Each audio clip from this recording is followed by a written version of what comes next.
Baby pilot syndrome is, it's a behavior that we create as a new, inexperienced baby pilot. And what happens is, if nobody breaks that pattern, we keep this behavior with us for years. The same thing when we're 1, 5, 8 years old, from, they say, between 1 and 5 years old, we're the most acceptable and programmable at that particular time. And you right now have patterns and behaviors to this very day that you literally picked up between 1 and 5 years old. How crazy is that? If we had a child, just to show you how crazy it is, and you taught your child to brush their teeth, and while you brush your teeth, you go ahead and rotate yourself clockwise every time you brush your teeth till you're finished brushing your teeth. And if you told your child from 1 year old, 2 years old, 3 years old, that's how you brush your teeth, they would grow up brushing their teeth that way until somebody was watching them brush their teeth and going, what are you doing? Because they don't know any different. We don't know what we don't know. So here's an example. I've actually found a video of this guy. This guy is a very, very experienced pilot.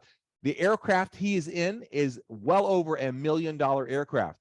And you'll notice that he's flying smoothly. Now, there is a crosswind. This is a private island. In fact, this is one of my hideaways. Camille, I flew Camille and a bunch of friends there in December. And when we always fly there, there's always a crosswind. Okay, so you'll see there's a crosswind, and you can tell, like, the runway is like this, and the airplane comes in like this. That's a crosswind. So they've got to change the direction a little bit, or the nose, and then land. It's more challenging than, obviously, if the wind is right in front of you. But you'll notice as he gets closer to the ground, his baby pilot syndrome kicks in. So the baby pilot syndrome is, when you learn to fly, everybody will overcompensate. The airplane gets blown this way with the wind, you go like this. Or you find that you're moving over to the right too much, you go over to the left too much. Everybody does that. And then with experience, you learn to compensate a lot less. But as you get more experience, if you still have that baby pilot syndrome, you'll fly like this.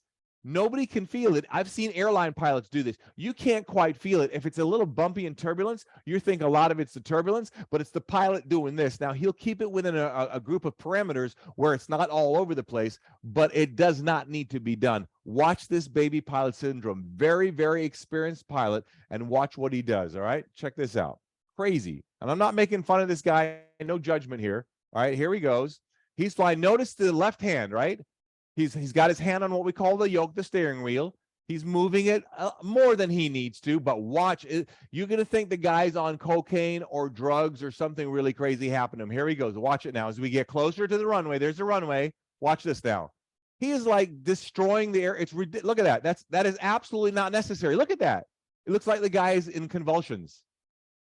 Unbelievable. And now everything is fine.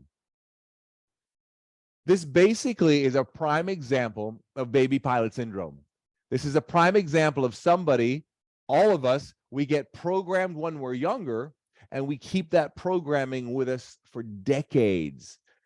Your goal should be, one of your goals should be, what part of my programming about me and how I respond and do things that maybe I got 10, 20 years ago that I'm still doing that doesn't work for me. I remember this. I tell you, talk about people with some baggage. I was in California, and I went on a date with this lady. Never met her before. And so I come up to her house. I think I must have met her. We met her somewhere. I was out, and we chatted, and we started to go out or whatever. So first date, I go to her house. I have this jacket on, and she looks at me and goes, "You got to take that jacket off." I go, and I'm looking like, do I have stains on it or something? She goes, "No, it reminds me of my ex-husband. There's just no way I can have you wear that jacket. Like, you got to be kidding me." Really? Wow. Okay. Well, I'm not going to kiss you because you probably kissed somebody in the past, so I can't be doing that, whatever. But that's the problem with so many things that we do. Are you aware of the behaviors that you have that are really not serving you? And if you would stop and take a little bit of time, and maybe you can't figure out when it happened or how it got started. I don't remember when I was 3 years old, something happening that maybe influenced my behavior today. But I do know if the behavior does not work for me, and if it's not in harmony with my goals, with my family, my friends, my team, whatever, I got to work on changing